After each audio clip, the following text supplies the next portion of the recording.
The coastal airbase stretched flat against the horizon like a concrete promise, its runway carved between windswept grass and the distant hum of Pacific surf. Morning light bounced harsh off the canopies of F-35 Lightning A's lined perfectly. On the primary apron, their composite skins gleaming like polished silver. Ground crews moved between them with the confidence of men who knew their machines were worth more than most people's houses. Captain Rebecca, Leona Hayes, approached her assigned aircraft without fanfare. Her blonde hair was pulled back tight. Beneath a faded cap, olive-toned face unreadable as stone. The FA-18C Hornet sat alone at the far edge of the flight line, beyond the shadow of the media hangar and well outside the pristine bounds of the primary pad. Its paint had faded along the spine, tail markings dulled and peeling like old photographs left in sunlight too long.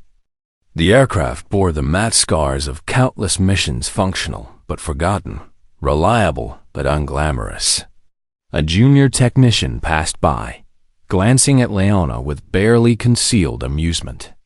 "Trim tab Barbie's out early today," he muttered to his colleague, just loud enough to be heard. Neither bothered to correct him. Neither looked up from their tool racks. Leona didn't respond. She'd heard worse. In the main flight tent, Major Ethan Cross stood near the corner whiteboard like a recruitment poster come to life. Clean-shaven, square-jawed, with perfect posture that his tailored flight suit seemed designed to highlight. The gathered pilots hung on his every word as he traced approach patterns across the board with confident strokes. "Real-time control link scenario today, gentlemen," Cross announced, his voice carrying the easy authority of someone who'd never doubted his place in the world. Two-wave launch, full automation suite engaged. Someone nudged him and pointed toward the outer apron.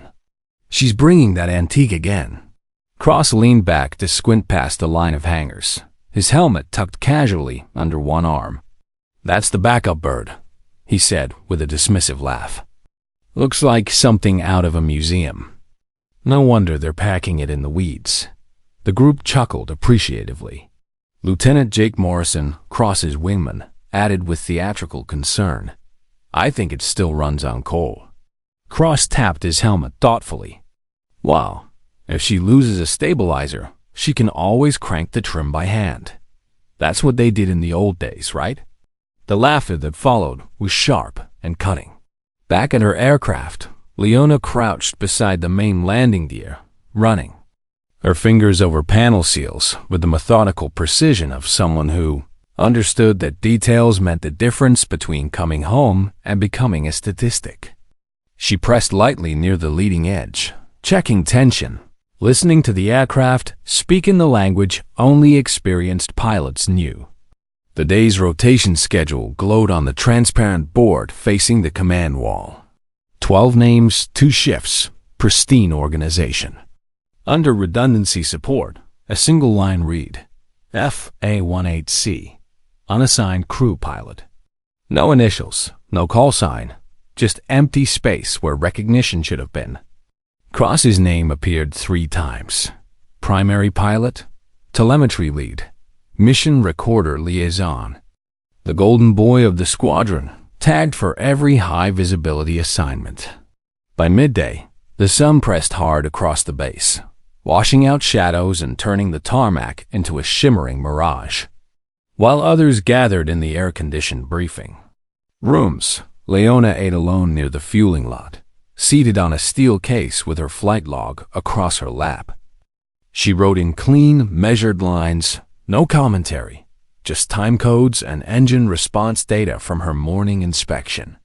2 junior pilots passed within yards, heading to the admin building. One glanced over at her meticulous handwriting and shook his head. "She's still logging simulator data by hand." "Maybe she's writing a novel," his companion replied with mock sympathy. They didn't slow down. Leona finished her entry and closed the leather-bound log with a soft pad. She stood, dusted off her faded flight jacket, and walked the long path back to the old Hornet. Her boots whispered over the pavement like secrets being shared with the ground. As evening settled over the base, the newer aircraft were towed into climate-controlled hangars or secured under protective awnings. Only one aircraft remained exposed to the elements, the F-118C, sitting quiet and forgotten at the edge of the pad. Its weathered skin caught the last light along the tail fin like a veteran showing old scars. Leona sat beneath the wing on the concrete, back against the landing gear strut. Her helmet rested beside her, gloves hung from her belt. In her hands lay the same flight log, now open to a page marked trim hold at wind offset -100. 0.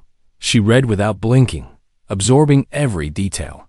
A single line had been added in her own careful script. Fly the airframe, not the system. She didn't smile. She didn't shift position. She simply turned the page and continued reading. Preparing for a day when being forgotten might just become her greatest advantage. The storm rolled in faster than the weather systems had predicted. Data feeds blurring and dropping one by one like dominoes falling in slow motion. In the briefing room, pilots hunched over tablets showing conflicting reports, wind shear models that didn't match, pressure readings that made no sense, visibility projections that changed every few minutes.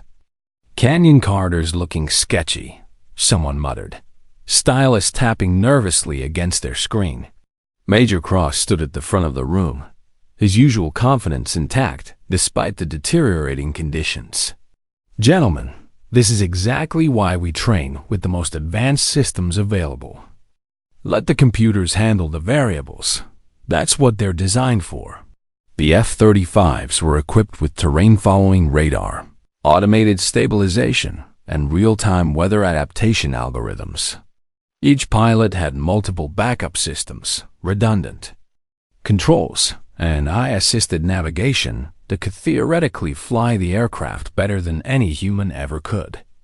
The storm's moving faster than predicted, warned Captain Torres, the meteorology officer. We're seeing pressure drops that don't match any of our models. Cross waved off the concern. That's exactly why we have the Lightning eyes. Full envelope. Protection, adaptive flight controls, integrated weather radar. The aircraft will compensate for anything Mother Nature throws at us. Outside, Leona walked slowly around her ancient Hornet, checking panel fasteners by touch, listening to the wind patterns beginning to shift. Her weathered flight jacket bore. No squadron patches, no call sign embroidered above the chest, just clean, faded fabric that had seen too many missions to count. The mission assignment came down at 1400 hours. Canyon Corridor Validation Run. A live systems test in deteriorating weather conditions, designed to push the advanced fighters to their limits and demonstrate superior technology under stress. Cross would lead in his F-35, stabilizers on full auto, flight envelope support engaged, redundant path correction standing by. His name topped the mission roster in bold letters. Leona's name appeared at the bottom, almost as an afterthought. Backup single sortie. No briefing packet, no system integration notes, no pre-flight coordination. She signed for the mission sheet without comment and walked to her aircraft on foot while the F-35 crews climbed into cockpits, bristling with screens and automated systems.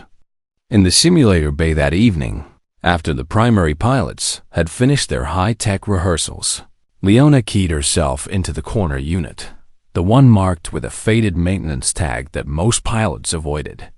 The old pod cycled up with mechanical sounds, its side panels worn smooth by countless hands, trim toggles marked with patches of peeled tape. She flew the Canyon Corridor sequence manually. No AI stabilization, no autopilot envelope, just stick and rudder, and the kind of muscle memory that took years to develop. The terrain lines blinked slowly across her screen while she adjusted trim by feel, compensating for crosswinds that existed only in her mind and on paper maps she'd drawn by hand. The system glitched once during her third run, momentary stabilizer failure that would have triggered automatic correction protocols in the newer aircraft. Leona adjusted trim manually and held her line, the old simulator responding to inputs that had been forgotten by pilots half her age. Back in her quarters, she spread a hand-drawn map across her metal desk. Pencil lines curved down the page in precise elevation spacing, some overlapping with wind drift calculations, others marked only by coded notations that would mean nothing to anyone else. A strip of masking tape across the top read in her careful handwriting, South Canyon entry. Wind at 100.0. She sat for an hour with a ruler and soft pencil, refining a vertical climb option that base doctrine had marked as unnecessary. The main route was clean and approved, but the weather models didn't account for sudden wind curl during downslope conditions. She'd seen that happen once before. That pilot hadn't made it back. The next morning brought crystalline air that felt deceptively calm. Leona performed her pre-flight inspection with methodical precision, checking each fastener, testing each control surface, listening to the aircraft with an intimacy that bordered on telepathic communication. Inside the cockpit, she removed the protective cover from the manual trim wheel, a control that most modern pilots had never used in actual flight. Her gloves remained tucked in her belt as she adjusted the wheel 2 degrees right, feeling the cold metal respond with mechanical certainty.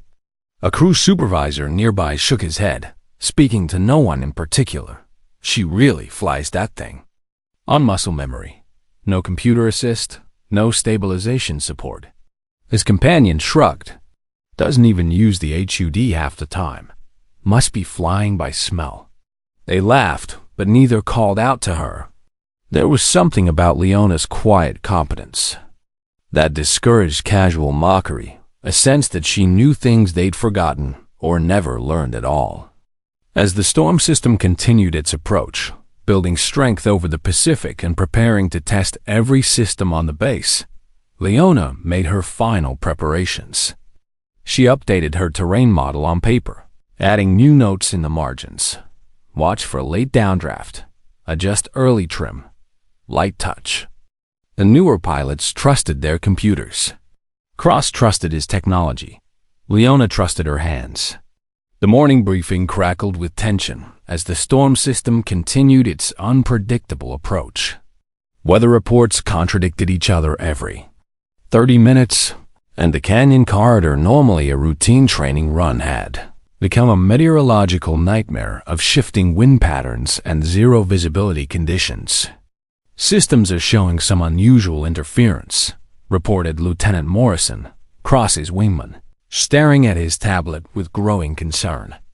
The new weather tracking software keeps glitching. Major Cross stood at the podium, his perfectly pressed flight suit a stark contrast to the anxiety rippling through the room. Gentlemen, this is exactly the kind of scenario our advanced systems were designed to handle. The F-35's integrated flight controls will adapt to conditions faster than any human pilot could react. In the back of the room, Captain Kelly Rodriguez, the squadron's most experienced pilot after Cross, raised her hand. Sir, maybe we should consider postponing until the weather stabilizes. These pressure readings don't match anything in our training scenarios. Cross's smile was thin and dismissive. Captain Rodriguez, I appreciate your caution, but we can't let every little weather disturbance derail our training schedule. The taxpayers invested in these aircraft specifically because they can handle what older fighters cannot. His gaze swept the room, landing briefly on Leona, who sat alone in the corner with her hand-drawn weather charts spread across her lap. Some of us still cling to outdated methods, he continued, his voice carrying just enough volume to ensure everyone heard. But modern warfare requires modern solutions. We trust our systems because they're superior to human judgment. Rodriguez frowned. Sir, the backup FA-18 pilot has more canyon experience than anyone in this squadron. Maybe we should... The backup pilot, Cross interrupted. We'll follow the primary aircraft and observe how real technology handles challenging conditions. This is a teaching moment, people. After the briefing, Leona approached the flight operations desk to review her mission parameters. The duty officer, a young sergeant named Williams, avoided eye contact as he handed her the bare minimum briefing packet. "That's it?" Leona asked quietly, flipping through 3 pages that barely outlined basic flight paths. Williams shifted uncomfortably. "Major Cross said you'd be flying backup observation only. You're not expected to engage in primary navigation." "What if primary navigation fails?" "Major Cross said that won't happen. The F-35 systems are redundant beyond anything the old birds could handle." Williams paused, then added in a lower voice, "Ma'am, he also said, you should probably focus on keeping up rather than trying to lead." Leona nodded once, her expression unchanging. She'd heard variations of this dismissal for years, the quiet assumption that experience meant obsolescence. That new automatically meant better. Later that afternoon, she found herself in the maintenance hangar where Senior Master Sergeant Tom Bradley was reviewing pre-flight checklists. Bradley had been working on military aircraft since before the F-35 program existed, and his weathered hands bore the scars of decades spent coaxing performance from machines that others had written off. "Heard about tomorrow's run," Bradley said without looking up from his paperwork. "Canyon corridor in storm conditions. That's ambitious." "The F-35s have full weather integration," Leona replied, checking the torque specifications on her landing. "Gear bolts," Bradley grunted. "Yeah, I've seen those weather integration systems. Real impressive when they work."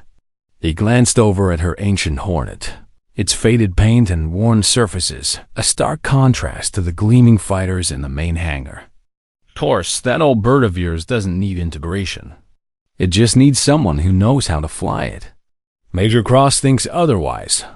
"Major Cross thinks a lot of things." Bradley set down his clipboard and looked directly at her. "You know what I think?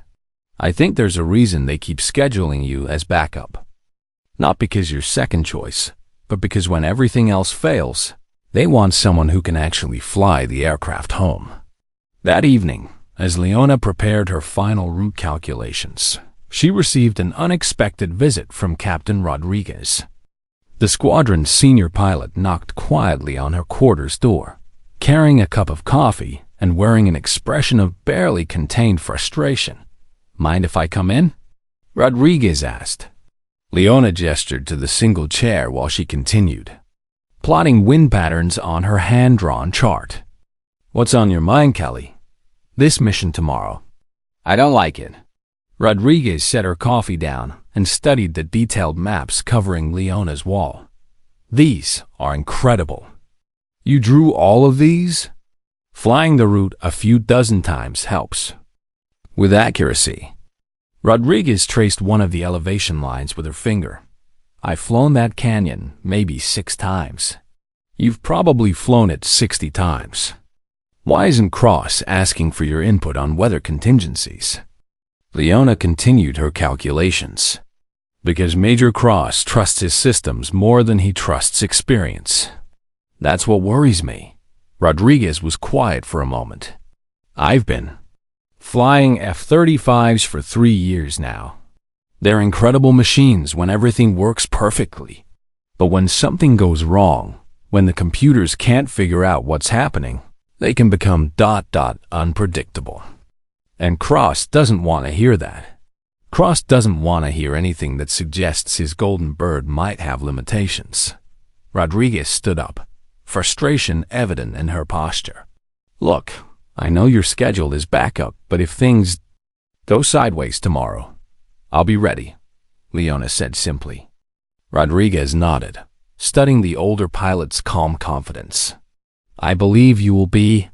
I just hope Cross figures that out before it's too late." After Rodriguez left, Leona sat alone with her maps and logbooks, preparing for a mission where she was expected to follow, observe, and stay out of the way.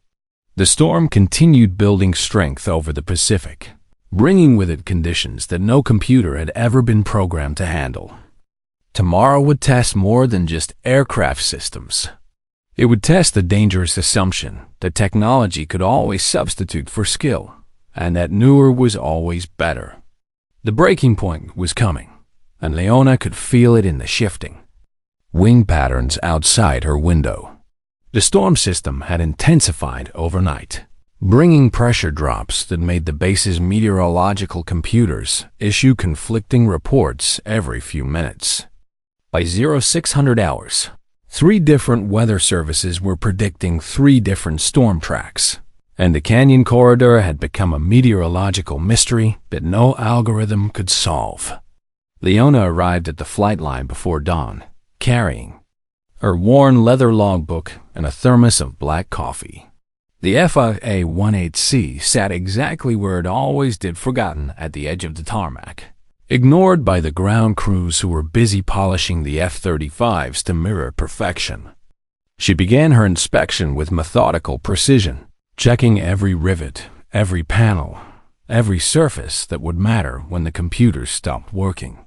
Her hands moved across the aircraft's skin like a doctor examining a patient, feeling for inconsistencies that instruments might miss. Senior Master Sergeant Bradley appeared beside her as she tested the manual trim controls. "Heard about the mission parameters," he said quietly. "Backup observation only. That's interesting." "Interesting? How?" Bradley pulled out a tablet and showed her the official weather briefing. "According to this, you're flying in conditions that the F-35's automated systems have never been tested in. Wind shear patterns that change every 30 seconds, pressure, variations that don't match any known models, visibility that could drop to 0 without warning." Leona nodded, unsurprised. "And I'm supposed to observe how the advanced systems handle it." "Right, except..." Bradley swiped to another screen. "I've been looking at the F-35's performance data from similar conditions.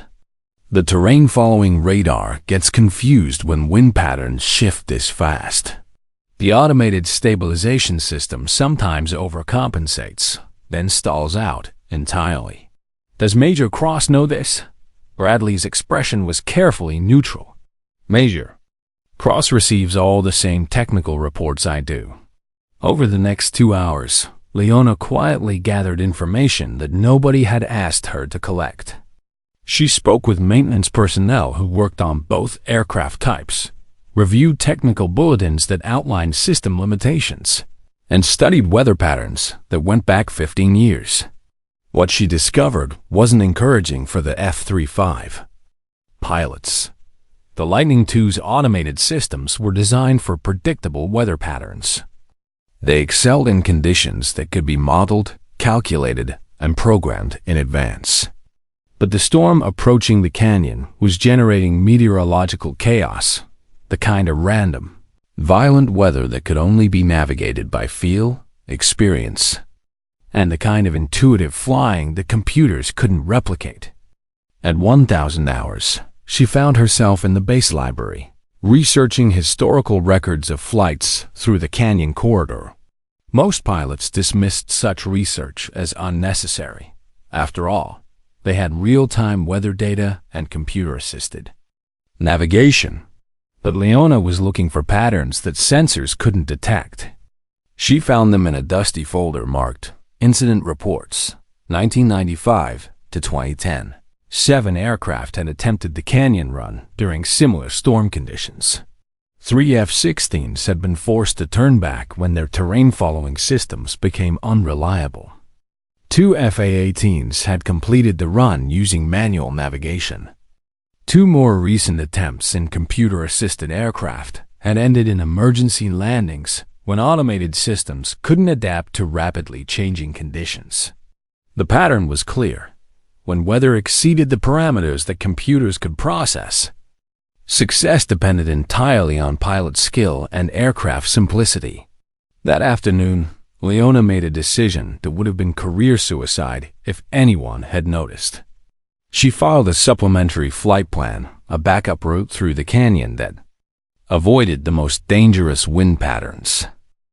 The route was longer, more complex, and required constant manual adjustments that would be impossible for computer-assisted aircraft. But it was flyable, even in storm conditions. She submitted the plan through proper channels, knowing it would likely be ignored or dismissed. But it would be on record, officially logged, and available if needed. At 1400 hours, Major Cross conducted his final briefing with characteristic confidence. His F-35 gleamed under the hangar lights, every surface perfect, every system tested and ready. "Weather's looking challenging," he announced to the assembled pilots. "But that's exactly why we have the most advanced fighter aircraft in the world. The F-35's integrated systems will handle conditions that would ground older fighters."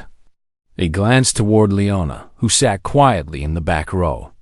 "Our backup pilot will be observing from a safe distance, staying clear of the primary flight path while the real aircraft demonstrates superior capability." Several pilots chuckled. Leona didn't react. After the briefing, as pilots headed to their aircraft, Captain Rodriguez approached Leona one more time. "That supplementary flight plan you filed, I saw it in the system. That's not a backup route. That's a completely different approach to the corridor." "It's an alternative," Leona replied simply. "An alternative that assumes the primary plan will fail." Leona looked out at the storm clouds building on the horizon. Plans fail when reality exceeds their parameters. Weather like this doesn't care about computer models. Rodriguez nodded slowly. "If something goes wrong out there, it won't be the aircraft that determines who makes it home," Leona finished. "It'll be the pilot." As evening approached and final preparations began, Leona performed one last check of her FA-18C. Every system was manual. Every control required human input. Every decision would depend on experience rather than algorithms. The newer aircraft trusted their computers. Tomorrow, those computers would be tested beyond their design limits. Leona trusted her hands, her eyes, and 20 years of flying experience that couldn't be downloaded, updated, or improved by software. The fight back had begun, quietly and methodically, in the form of an old fighter and a pilot who understood that sometimes the best technology was no technology at all. The morning of the mission dawned gray and ominous, with clouds building like a wall over the Pacific. Weather stations across the region were reporting unprecedented barometric pressure drops and wind patterns that seemed to change direction every few minutes. In the F-35 squadron hangar, Major Cross stood before his gleaming fighter, surrounded by technicians making final system checks. Multiple screens displayed real-time weather data, terrain mapping, and automated flight path calculations that updated continuously as conditions changed. "Automated weather adaptation is showing green across all systems," reported his crew chief. "Terrain-following radar is calibrated and tested. Flight envelope protection is fully engaged." Cross nodded confidently. "Outstanding. This is exactly the kind of mission these aircraft were designed for. When the weather gets challenging, we let the computers do what they do best." Across the tarmac, Leona performed her pre-flight inspection with quiet, methodical precision. Her FA-18C bore none of the high-tech sensors or automated systems that define modern fighters.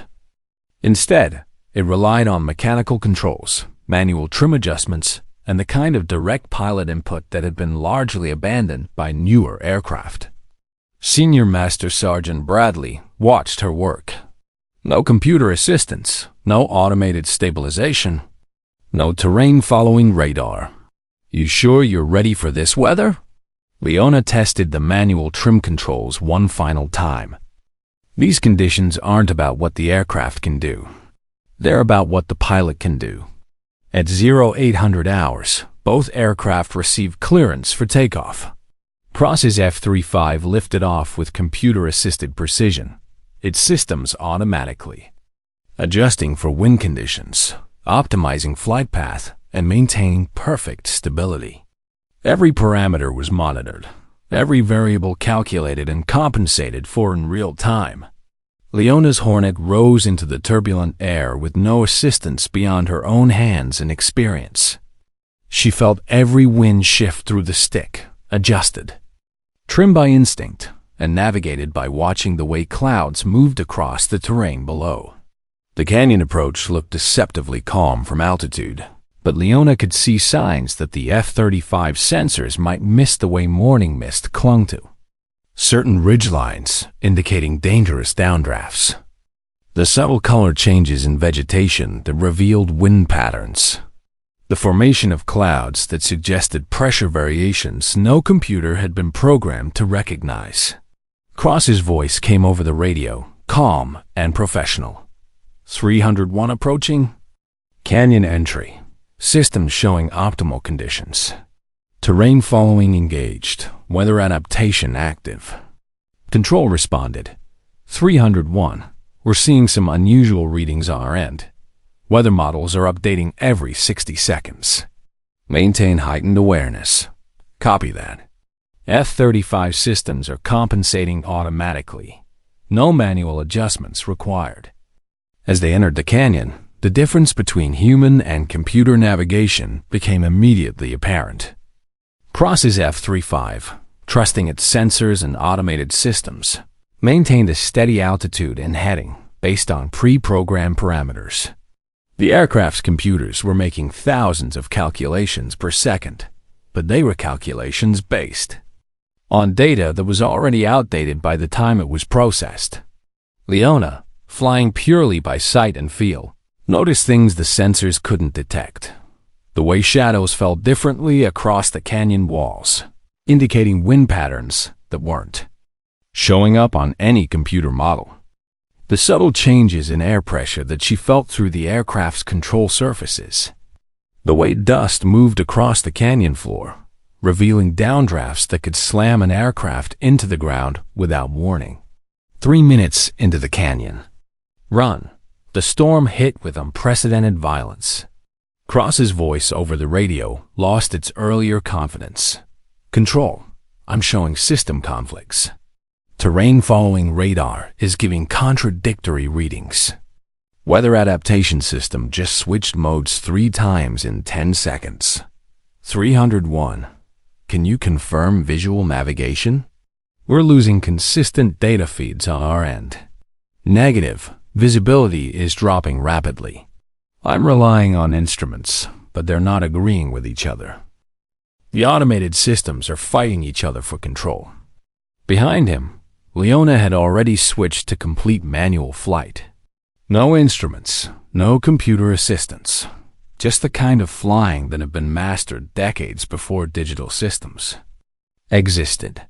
She read the canyon like a book written in wind and stone, adjusting trim by feel, banking by instinct, maintaining altitude through the kind of muscle memory that couldn't be programmed or downloaded. Cross's situation deteriorated rapidly.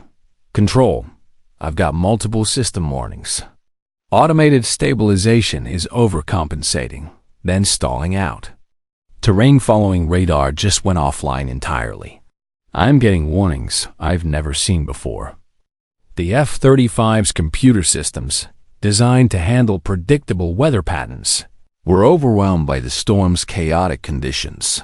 Sensors provided conflicting information, automated systems made corrections that interfered with each other, and the aircraft's artificial intelligence couldn't process variables that changed faster than it could calculate responses. 301. Can you switch to manual control? Control asked. I'm trying, but the computer won't relinquish authority. It thinks manual control would be dangerous under these conditions. Override the automation? I can't. The system is designed to prevent pilot error by maintaining automated control during challenging weather. For the first time in the mission, Leona's voice came over the radio. 845 to control. I have visual on 301. He's in a descending spiral. His automated systems are fighting wind conditions they can't interpret. Cross's voice was tight with stress. I can see the backup aircraft. She's maintaining stable flight in conditions that are overwhelming my systems. How is that possible? The answer was simple but profound. Leona was flying the aircraft instead of managing computer systems. Every input came directly from her hands. Every decision was based on immediate visual and physical feedback, and every adjustment was made with the kind of intuitive understanding that 20 years of experience had burned into her muscle memory. As Cross's F-35 continued to struggle with systems that couldn't adapt fast enough to changing conditions, Leona's ancient Hornet carved through the turbulent air with mechanical precision. No computers, no automation, no artificial intelligence. Just a pilot, an aircraft, and the kind of flying that had worked long before anyone dreamed of letting machines make decisions for human pilots. The mission was proving a point that no one wanted to acknowledge. Sometimes the most advanced technology was no match for old-fashioned skill. Cross's F-35 was in serious trouble. The aircraft's multiple computer systems were no longer just conflicting with each other. They were actively fighting for control, creating a mechanical stalemate that left the pilot with decreasing options. As the storm intensified around them, "Control, I've lost automated terrain following entirely," Cross reported, his earlier confidence replaced by barely controlled tension. Weather adaptation system is cycling through failure modes. I can't get consistent readings from any sensor. From her position behind and slightly below the struggling F-35, Leona could see what the computers couldn't: the way the storm was creating a specific type of wind pattern that the canyon's unique geography amplified and distorted. The automated systems were trying to fly through the storm instead of working with it. 845 to control. Leona's voice cut through the radio chatter with calm authority. Request permission to take lead navigation. There was a pause before control responded. 845, your backup observer. Primary navigation remains with 301. 301 systems are compromised. I have clear visual navigation and manual flight control. Major Cross's voice came over the channel, tight with frustration. I don't need navigation assistance. I need my systems to stop fighting each other. But even as he spoke, his V-35 dropped another 50 feet as its automated systems made contradictory corrections to a wind gust that had passed 30 seconds earlier. The computer's processing delays meant it was perpetually responding to conditions that no longer existed. Leona made a decision that would have been unthinkable under normal circumstances. Without waiting for authorization, she pulled alongside Cross's aircraft and began flying the lead position. "What are you doing?" Cross demanded over the radio. Leona didn't respond verbally. Instead, she demonstrated something the F-35 systems couldn't process. She began flying a line through the canyon that anticipated the storm's behavior rather than reacting to it, where Cross's aircraft jerked and corrected as its systems tried to process conflicting data. The FI-18C moved smoothly through the turbulent air. Leona adjusted trim continuously, making tiny corrections based on visual cues and physical feedback that occurred too quickly for any computer to calculate. She banked left where the wind patterns indicated an upcoming downdraft, climbed gradually where canyon walls created predictable updrafts, and reduced throttle where pressure changes would affect engine performance. Every movement was proactive, rather than reactive. Cross, watching the older aircraft navigate conditions that were overwhelming his advanced systems, began to follow Leona's flight path. "How are you doing that?" he asked over the radio. "Flying the aircraft instead of the computers," Leona replied simply. "But your systems, you don't have terrain-following radar, weather adaptation, automated stabilization. That's why it works." The truth was becoming undeniable. The F-35's advanced systems, designed to handle predictable conditions, were creating more problems than they solved in genuinely chaotic weather. Every sensor that provided conflicting information, every automated system that made corrections based on outdated data, every artificial intelligence algorithm that couldn't process variables changing faster than it could calculate, all of it was making the aircraft harder to fly, not easier. Leona's F5A-18C, by contrast, responded directly to pilot input. When she pulled back on the stick, the aircraft climbed. When she adjusted trim, the control surfaces moved immediately. When she throttled up or down, the engine responded without computer-mediated delays. The aircraft did exactly what she told it to do, exactly when she told it to do it. 845. This is control. We're showing you in the lead position. Please confirm your navigation authority. Cross answered before Leona could respond. Control. 845 has better situational awareness than my systems. I'm following her navigation. It was an admission that cost Cross considerable pride, but it was also an acknowledgement of reality. The most advanced fighter aircraft in the world was being successfully navigated through impossible conditions by a pilot flying a 30-year-old aircraft with no computer assistance. 301. Can you maintain formation on 845? Affirmative. She's flying a line that my systems can follow, even if they can't calculate it.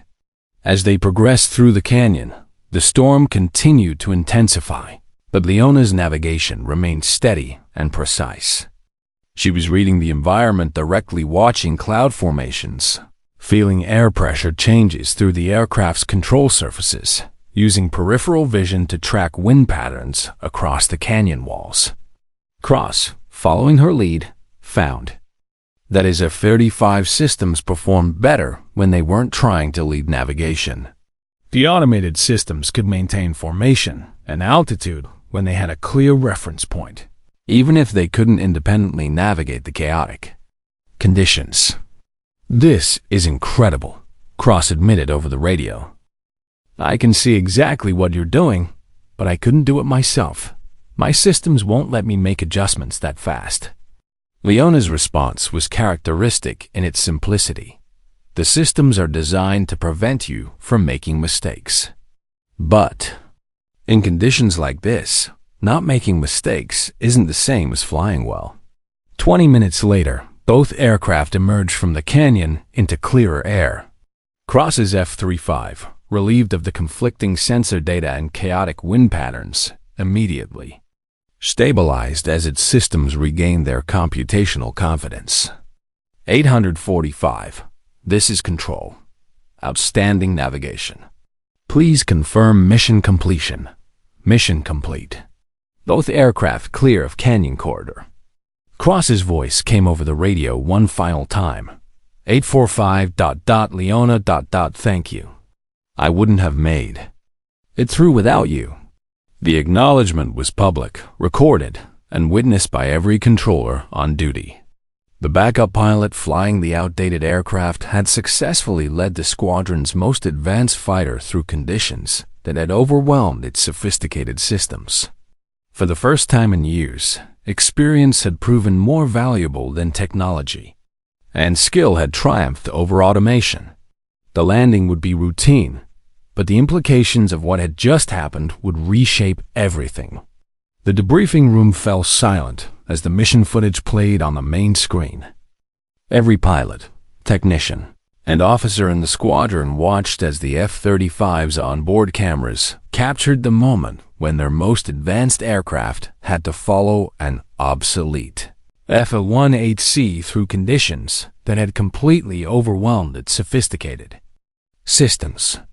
Colonel James Patterson, the base commander, sat at the head of the conference table with an expression that revealed nothing.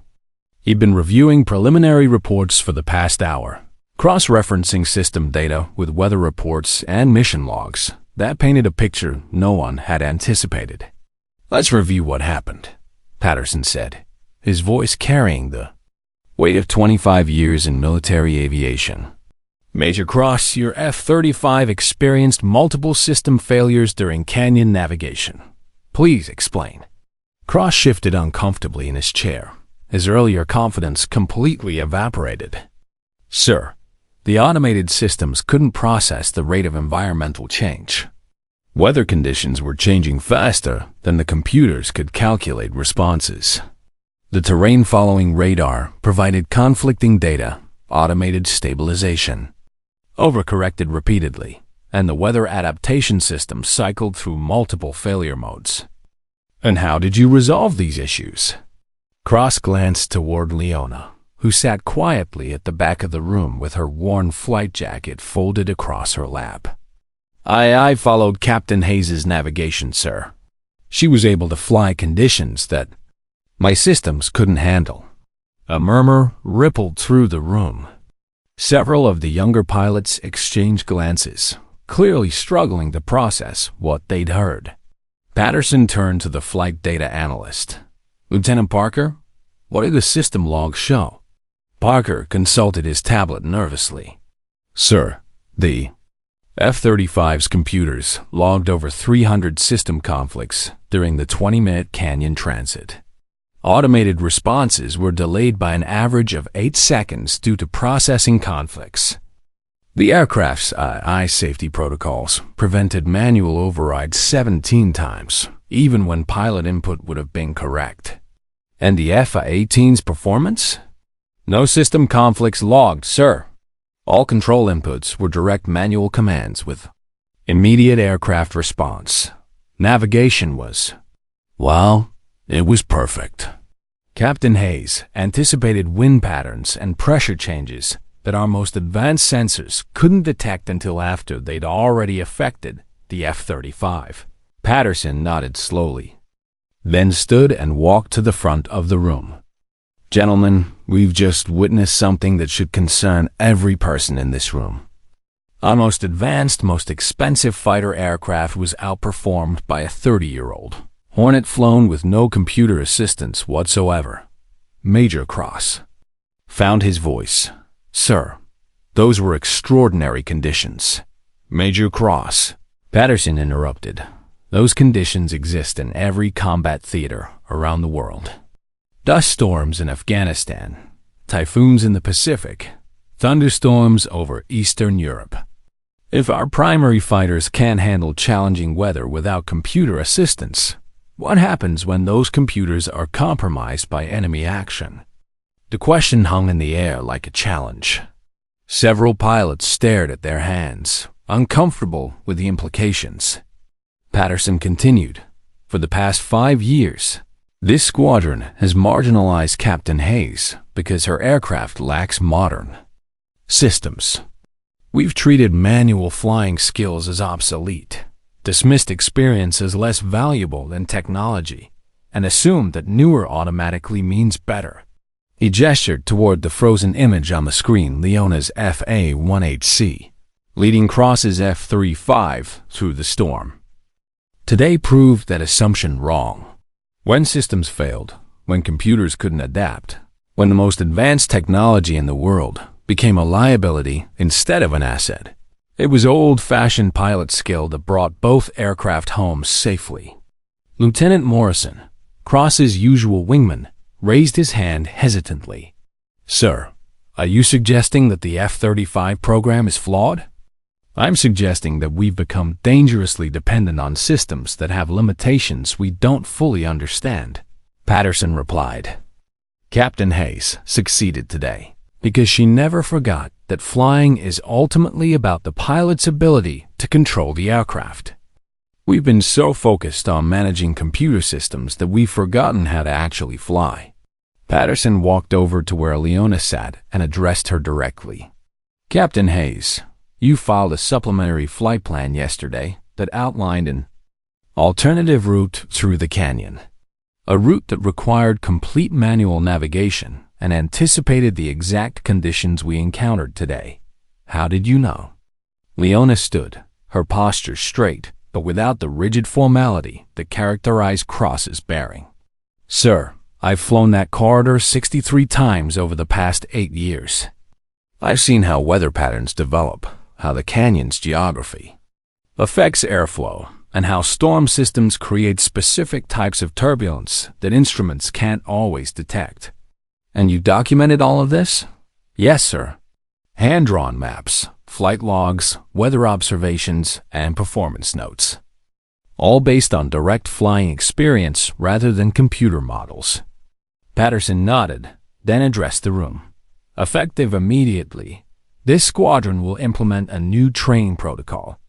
Every pilot will complete a minimum of 20 hours in the F-18C, flying without computer assistance. Every pilot will learn manual navigation, manual trim control, and manual weather assessment. Cross looked stunned.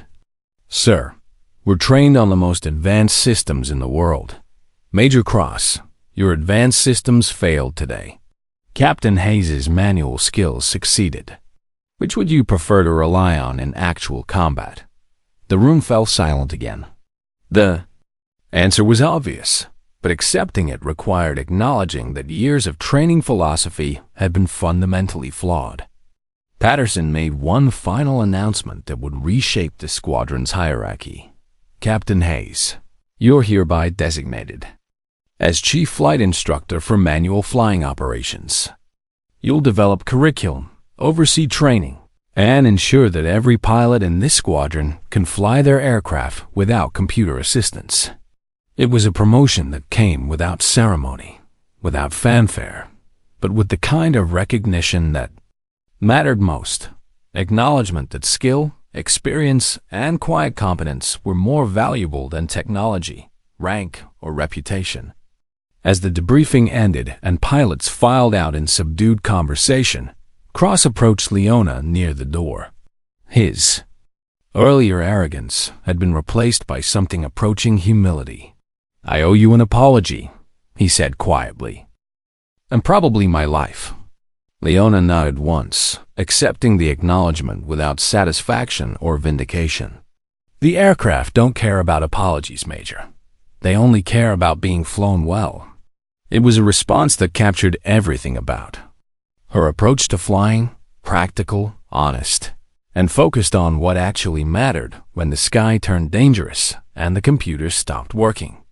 6 months later, the Pacific Coastal Air Base had become something unprecedented in modern military aviation, a facility where the newest pilots learned to fly the oldest way possible with their hands, their eyes, and their instincts. Transformation hadn't been easy.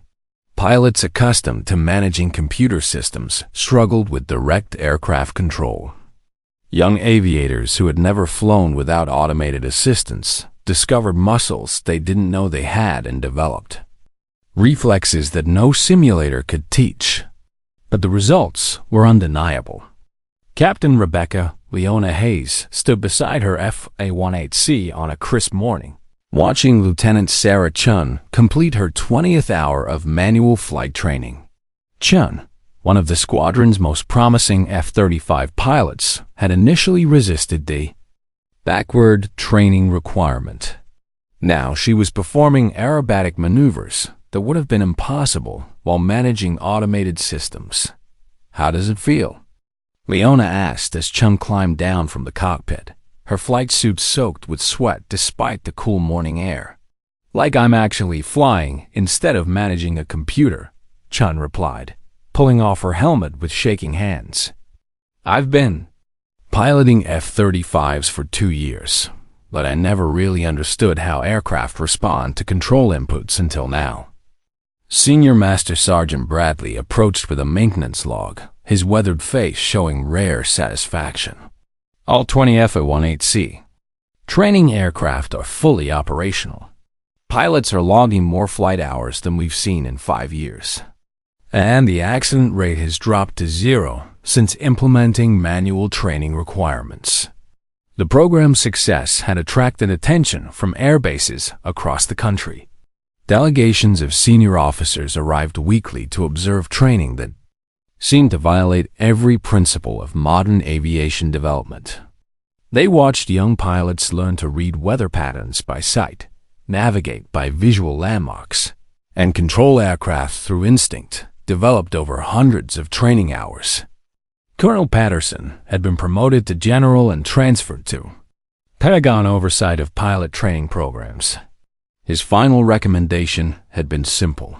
Captain Hayes has developed the most effective pilot training program in the modern Air Force. Her methods should be implemented service-wide. Major Cross had requested transfer to another squadron after completing his own manual training requirements. The experience had been humbling in ways that fundamentally changed his approach to aviation. His final comment to Leona had been unexpected. "I spent 5 years learning to manage computers. You taught me how to fly aircraft. There's a difference I never understood before." Now, as Leona prepared for her morning flight, she reflected on changes that went far beyond training protocols.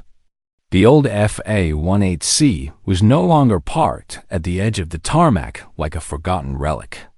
It sat in the center of the flight line, surrounded by 11 other Hornets that had been pulled from storage and restored to flight status. Each bore the scars of long service, but each responded to pilot commands with mechanical precision that newer aircraft couldn't match. Her quarters had been moved to the instructor housing complex, and her walls were now covered with maps drawn by dozens of pilots learning to navigate without computer assistance. Each map represented a pilot who had rediscovered the fundamental joy of controlling an aircraft through skill rather than managing it through technology. The morning's training flight would take 12 student pilots through basic aerobatic maneuvers loops, rolls, and turns that required constant manual trim adjustments and direct stick and rudder coordination. No automated systems, no computer assistance, just pilots learning to fly the way aviation had been practiced for a century. As she walked toward her aircraft, Leona passed the F-35 hangar where newer pilots were learning to integrate manual skills with advanced systems. The goal wasn't to abandon technology, but to ensure that pilots could fly effectively when technology failed. Lieutenant Morrison, Cross's former wingman, emerged from the hangar with a group of student pilots. "Morning, Chief," he called out, using the informal title that had replaced her official rank in daily conversation. "Morning, Marcus. How's the integration training going?" "Better than expected. Pilots who complete manual training first are more effective with F-35 systems because they understand what the computers are doing instead of just trusting them blindly." It was exactly the outcome Patterson had predicted. Pilots who understood manual flying became better at managing automated systems because they could recognize when those systems were making incorrect decisions. As Leona performed her pre-flight inspection, she noticed something that would have been impossible 6 months earlier. A small group of F-35 pilots was watching her work, taking notes on inspection techniques that weren't covered in computer-assisted maintenance protocols. The aircraft itself had become a teaching tool. Every worn surface, every mechanical control, every simple gauge represented a connection between pilot and machine that complex computer interfaces had obscured. At 0800 hours, she led a formation of 12 FA-18Cs into the morning sky. Behind her flew pilots who had learned to trust their hands more than their instruments, who could navigate by visual references rather than GPS coordinates, and who understood that flying was ultimately about the relationship between human skill and mechanical precision. They climbed toward the training area in perfect formation, 12 aircraft moving as one unit through manual coordination that no computer could replicate. The sight would have been familiar to pilots from any era of aviation. Human beings exercising mastery over machines through skill developed over time and refined through practice. Below them, the coastal base continued its daily operations with a new understanding of what aviation training should accomplish. Advanced technology remained important, but it was no longer considered a substitute for fundamental flying skills. Leona adjusted her trim one final time as they reached training altitude, feeling the aircraft respond with the mechanical certainty that had guided her through every flight of her career. The morning sun caught the formation's wings as 12. Pilots prepared to practice maneuvers that were older than any computer system ever designed. In a world increasingly dominated by automation and artificial intelligence, they were proving that some skills could never be replaced by technology. They could only be mastered through patience, practice, and the kind of quiet competence that spoke louder than any advanced system ever could. The forgotten pilot flying the outdated aircraft had become the teacher everyone needed, proving that sometimes the most important lessons come from those who never stopped practicing the fundamentals while others chased the latest innovations. Her story wasn't about defeating technology, but about remembering that technology should serve skill, not replace it. And in the end, that understanding had transformed not just one pilot's career, but an entire approach to aviation training. As the formation spread out to begin the day's exercises, Leona smiled for the first time in months. She was no longer the backup pilot flying the backup aircraft. She was exactly where she belonged, teaching others to fly with the same quiet, confidence that had carried her through every storm. If you enjoyed this story, don't forget to hit the subscribe button and become a part of our Everyday Life Stories community.